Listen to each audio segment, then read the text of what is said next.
Committees बननी हैं, चाहे वो रिव्यू को सुनने के लिए या किसी और केस को सुनने के लिए, उसमें 3 जज साहिबान को बैठना ज़रूरी है।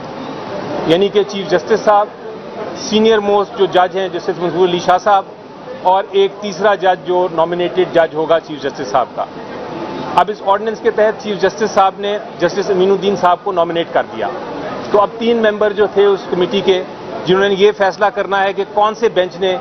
इस बहुत अहम केस की रिव्यू पिटिशन को सुनना है, उसके लिए 3 मेंबर्स की ज़रूरत है। यानी कि चीफ जस्टिस साहब, जस्टिस मंसूर अली शाह साहब और जस्टिस अमीनुद्दीन साहब। लेकिन जब ये फैसला करने बैठी कमेटी कि कौन सा बेंच सुनेगा इस रिव्यू को, जो 19वीं कमेटी की मीटिंग थी, उस कमेटी की मीटिंग में जस्टिस मंसूर अली शाह साहब ने कहा कि मैं अवेलेबल नहीं हूं बैठने के लिए। चुनाचे जब वो कमेटी में 2 मेंबर्स रह गए तो कमेटी कोई फैसला नहीं कर सकती हमारी नज़र में कि कौन सा बेंच होना चाहिए और कौन सा नहीं होना चाहिए। लेकिन बहरहाल चीफ जस्टिस साहब और जस्टिस अमीनुद्दीन साहब बैठे और उन्होंने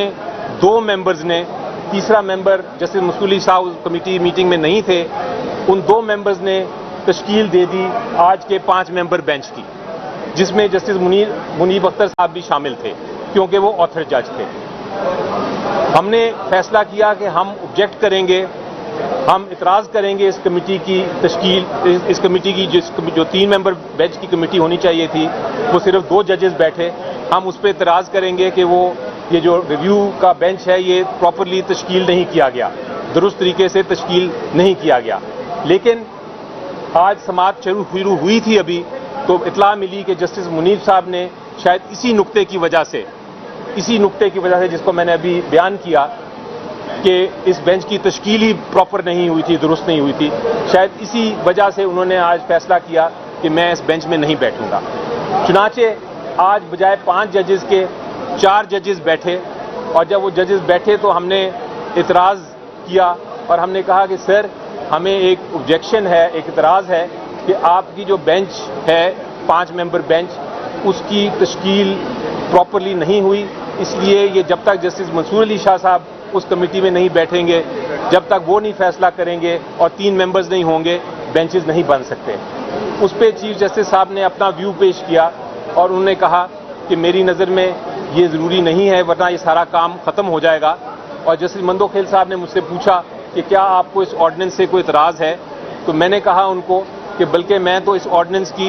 इम्प्लीमेंटेशन की बात कर रहा हूँ कि ऑर्डिनेंस में लिखा है साहब कि 3 मेंबर होंगे और वही फैसला कर सकते हैं कि कौन सा बेंच है, और अगर कोई ऐसा मसला आ जाए कि 3 मेंबर नहीं बैठ सकते तो फिर ये फुल कोर्ट ही फैसला करेगा कि किस तरह आगे चलना है, क्योंकि ये एक ऐसी पोजीशन हो गई है जो कि ना कानून या आइन में उसकी गुंजाइश नज़र आती है। यानी कि एक 3 मेंबर बेंच ने कॉन्स्टिट्यूट करना है, एक जज साहब नहीं बैठ रहे, तो क्या 2 मेंबर्स बैठ के फैसले कर सकते हैं या नहीं, ये एक बड़ा आइनी बुरहान है, आइनी सवाल है, और उसके लिए पूरे सुप्रीम कोर्ट को बैठ के फैसला करना है कि क्या आगे रद्द अमल करना है, या कोई नया ऑर्डिनेंस के आने की ज़रूरत है, यहाँ कोई नया कानून साजी की ज़रूरत है, क्योंकि 2 मेंबर 3 मेंबर्स के फैसले नहीं कर सकते। ये पोजीशन है। बहरहाल चीफ जस्टिस साहब ने कहा कि हम कल बैठेंगे और कल इस चीज़ का भी फैसला करेंगे और नया बेंच भी हो सकता है तश्कील करें, तो उस नए बेंच पे भी अगर मंसूर अली शाह साहब नहीं बैठेंगे कमेटी में,